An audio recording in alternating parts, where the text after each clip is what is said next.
Thank you.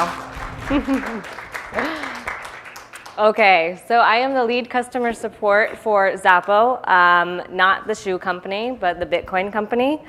So what we are is we are a global Bitcoin company that allows people to store, securely transact, and spend their Bitcoins. So this case study is bots for Bitcoin. I'm not sure how many of you guys really know much about Bitcoin. I won't go real deep into it because that's another conversation. But I'll give you a little background about it. Basically, Bitcoin started in 2009, so it's an emerging industry.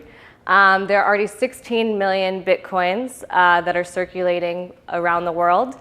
In 2140, there will be 2041, there will be about 21 million Bitcoins that will be released into the world. There's a cap, so basically the perceived value of Bitcoin is really grasping people's attention. So with that being said, it is a global currency that people all around the world are using, both because they feel a need to use it or a want to use it. So being that it's an emerging market, it is very hard for people to really grasp the idea of something that also is not physical. So we are looking more towards artificial intelligence to be able to allow people to understand Bitcoin without having to use all of our resources of actual human interaction to be able to give people this trust in a technology that basically, if it's not physically able to be seen, people need to at least be able to easily understand what it is. So what does Xapo do? We are Bitcoin for everyday life, so we allow people to manage their Bitcoins by easily sending them worldwide. It's basically as easy as sending a text message. You use our app and you just say, I want to send Bitcoins to this person. And how it works in the world right now is that a lot of people are then exchanging their Bitcoin for their fiat currency in order to be able to just have better ways of living and basically just being able to easily send money with no fees, no nothing. So we allow people to manage and store. We've got the largest amount of Bitcoin stored in the Xapo vault. Which means that we have clients all around the world that are basically investing in Bitcoin instead of just wanting to spend it because they have to. So we've got a huge client base that basically then says, okay, I want to do everything with my Bitcoin with Xapo. Manage, store, and spend. We've also got the Xapo debit card, which is a Visa card that is tied to your Bitcoin debit card, your Bitcoin wallet in your Xapo account. So basically that means that anywhere that Visa is accepted, you can then spend your Bitcoins. So we're making it easy for people all around the world to be able to spend their Bitcoins. But we're a very, very, very small company with only 4 support agents. So what do we use? We actually use Inventa. They're one of the sponsors of this event here. And Inventa we use for the analytics of our support page. So we use their linguistics to be able to understand what users are asking in all different languages, all different time zones. And we just really need to understand what our users are asking and how they're asking it. We then use Intercom to be able to respond to our users. We are email only. Email only and merging into chatbots. We are not able to provide phone support, plus the world is not really going towards phone technology right now. The fact that it is a global currency that anyone in the world can use means that we need to be able to provide support in certain languages, but we cannot manage in every language in the world, not yet at least. So we use also other tools to be able to respond to our users like Facebook, WhatsApp, Twitter. It's showing that basically consumers, not just Bitcoin consumers, but basically your average consumer is really wanting a quick response, and you need to really understand your users. So what our support challenge is that we have about 5,500 new conversations in a month. That means about 200 tickets a day, and with 4 support agents, we really don't get lots of time to kind of analyze the data that we really need to analyze. So if you even see on actually August 25th, there was actually a very large kind of increase in tickets, actually 311 tickets all in one day, but yet they were responded to in 5 minutes. That was only because there was kind of a system malfunction, and that was me responding to users within a 3-hour period of time, just answering them very quickly and trying to give them the quickest response time. Yet our average response time is about 349 minutes, which is about 6 hours. We're really trying to look to lower those numbers and not have to break the bank with hiring more support agents.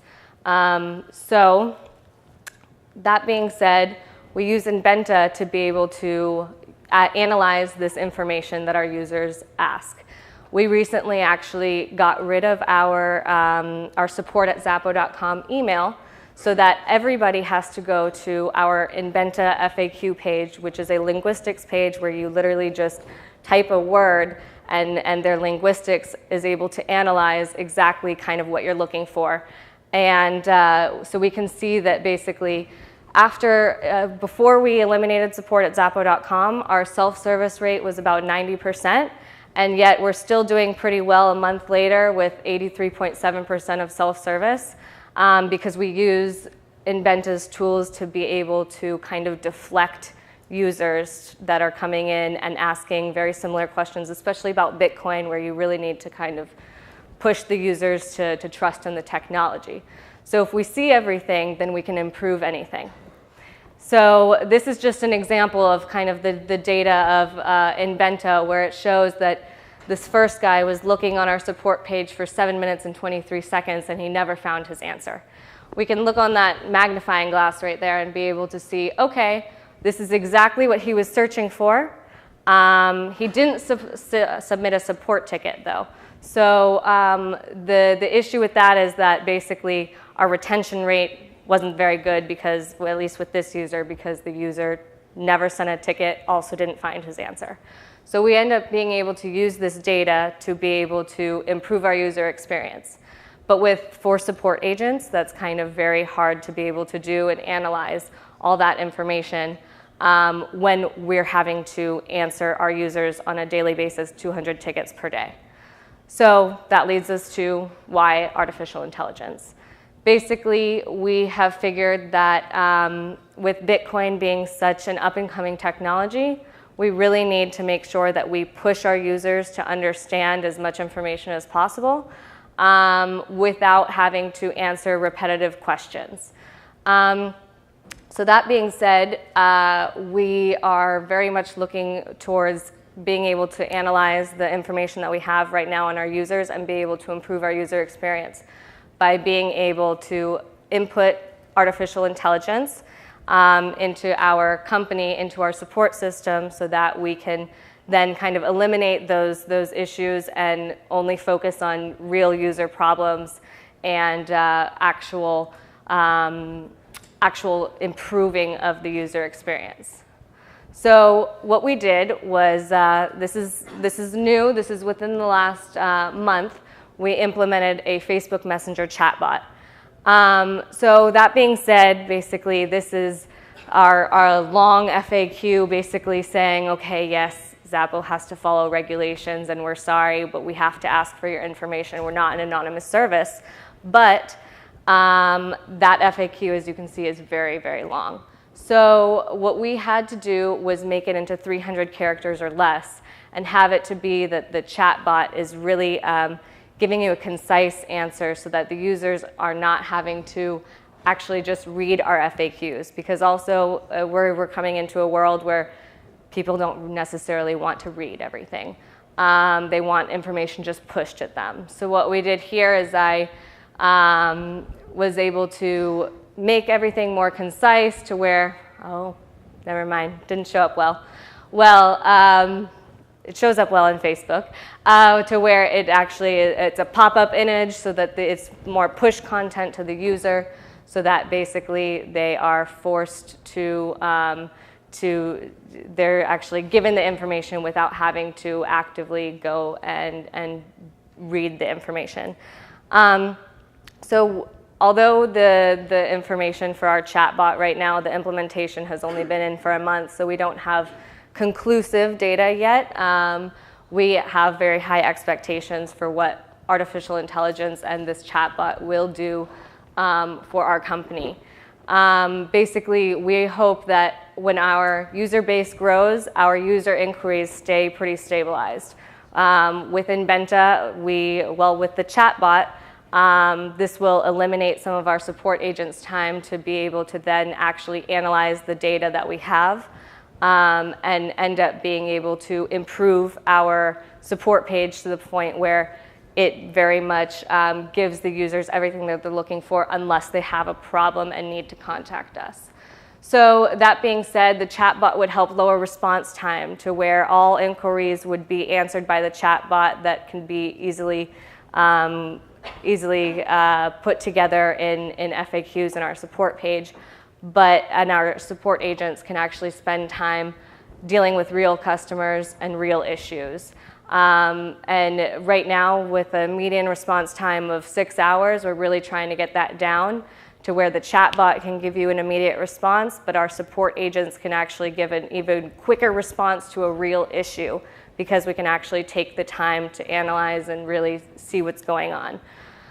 That being said, we also can improve our user experience because we can actually take the time to listen to our users and analyze all the information and data and then be able to just really improve our product without having to spend the time convincing people that yes, Bitcoin is not a physical currency, but it can still be trusted, and kind of being able to put more trust into the Bitcoin community, because without trust in Bitcoin, actually Bitcoin doesn't work.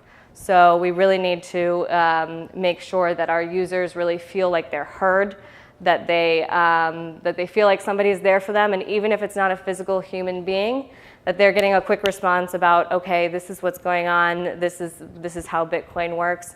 Okay, and then they have more trust in being able to use it, because without people using Bitcoin, it won't exist.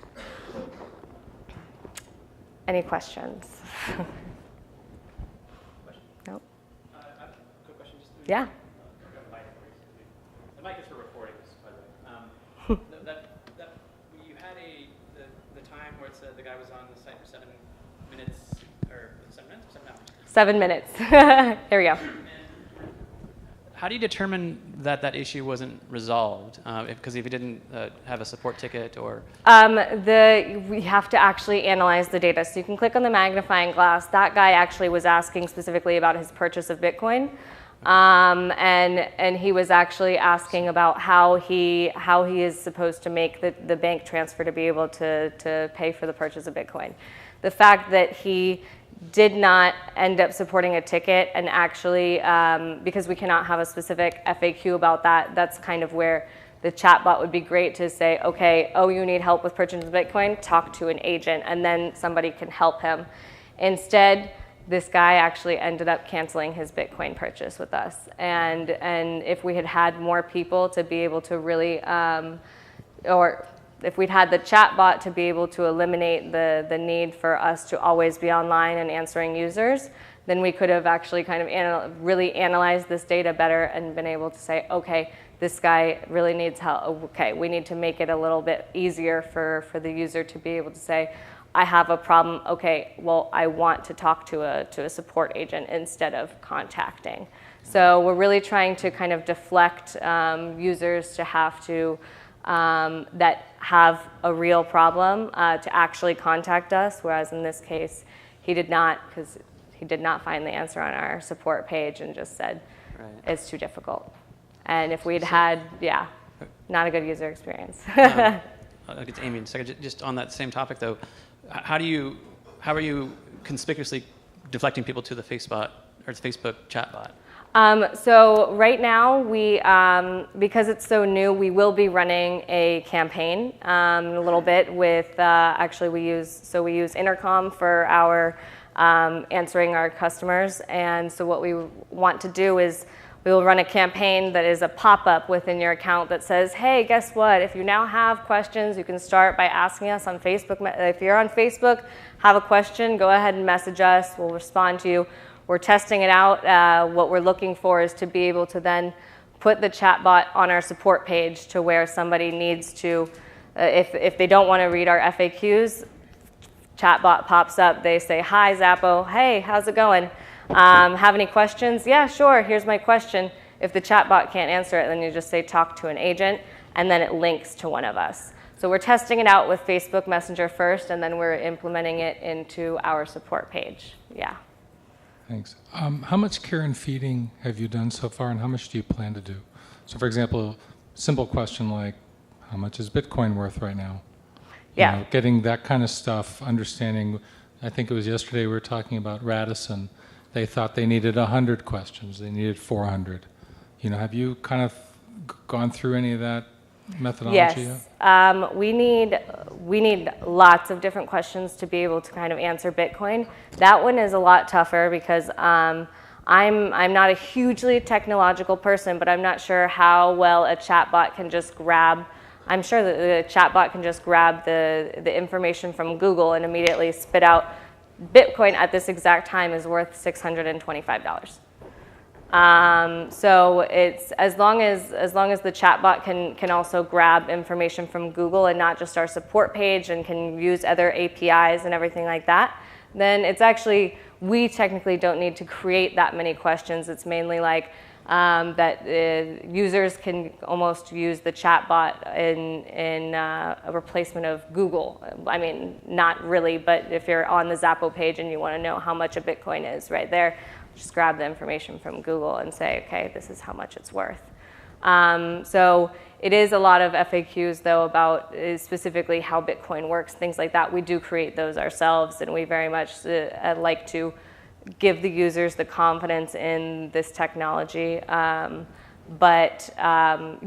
that specific thing and other things like, how even specific things that we will be implementing in the future is specific things like if users say, hey, I sent 5 Bitcoin to this address, but they claim they didn't receive it. The chatbot can actually use the API to then be able to say, hey, guess what? Everything's on the blockchain. That's how Bitcoin works, is everything is on a public ledger. There are multiple sites all around that show the blockchain, which is how Bitcoin works. And basically, if you say you sent Bitcoin to someone and it's not on the blockchain, you never sent it. The way that Bitcoin works is it builds on blocks on top of one another, and that's how it keeps going. So without that, we can actually eliminate even manually telling our users, hey, you can trust in us because we did send this Bitcoin for you. It's actually the other site that is claiming that they never received it. But actually, if you look here, you see that they not only received it, they then sent it to this address. And you can follow everything. So basically, by using other APIs with the chatbot, you can then just pull that information and say, hey, you sent it here. Here's the evidence. Here's the transaction hash ID, which basically is the receipt. And say, okay, everything's good to go. You need to talk to the other site, give them this receipt number, and sorry if they still claim that they never received the coins, but they did. So it's basically more about transparency, but also not having to physically be there for your users for things like that, by being able to say, hey, here, we can just pull this information and spit out with the chatbot actually that this was in fact done. Yeah, so blockchain is great for all kinds of things like identity management and transferring licenses, et cetera. Yep. You know, conversational interface is also great for all kinds of things. You just pointed out to one way in which these two systems integrate. If you look ahead a couple of years, what do you see coming? In other words, blockchain plus chatbot equals what in 36 months? Well, that's a tough one, only because we need to know kind of, since Bitcoin is such a new technology, still growing, and it still has its crazy ups and downs. Just last month, there was a huge hacking, which meant that the price was really volatile.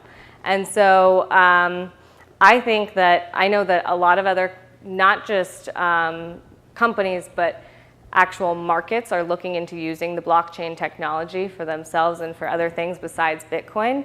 So I think that actually it'll start integrating into our new technology systems easier and quicker than we probably ever thought.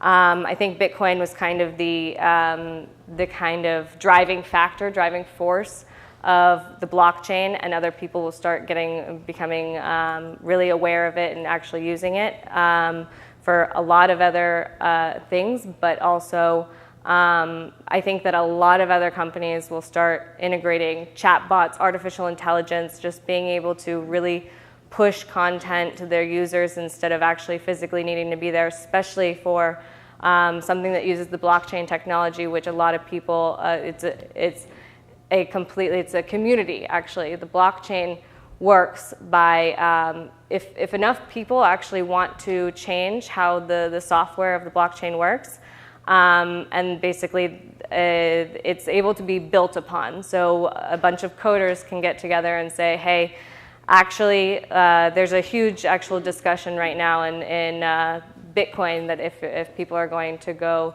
to Bitcoin Core or Standard. And basically it's saying that people say, okay, we as a group of coders can actually change the blockchain to have certain different aspects and things like that. So I think that the blockchain itself will end up very much adapting throughout time, both with human interaction and artificial intelligence. Great. I just have one last question, and then we'll move on to the next panel. I hope they're in here. I think it's a great application and use case, obviously, from a small and medium-sized business. We look at large enterprises like TalkTalk and others that have huge customer care support issues. Not that you don't, but I mean, it's small in comparison. Exactly. And you mentioned you have a team of 4, and that this is a great way to kind of So 2 questions. One is, how closely are those 4 employees working with the invented technology and other technologies when it comes to this? And do they fear that it's going to affect their job, or you'll need 3 next time? I don't think that anyone's really thinking that it'll affect their job, because we still need the human touch to be able to analyze the data and everything. We're looking more to just use chatbots to help us but not replace us. So we very much, our support team works very closely together. The three of us work together, and then one actually works in the Philippines. We do that so that I actually live in Argentina, so Mary Grace from the Philippines is 11 hours ahead of us. So we can kind of provide 24-hour support by doing that, so that we can always make sure that kind of when we get to the point of the chatbot being able to function within our support page and it says talk to an agent, that we can really have somebody available and online no matter where they are in the world to be able to talk with them. So we're absolutely not looking to replace humans, but we are looking to be able to use the chatbot to replace very simple inquiries that provide the trust and ease for the user, while also being able to use our support agents for real issues and improving user experience by analyzing all the data. Great. Yeah. Well, appreciate you coming here and showing us. Right, Okay. thanks. Thank you.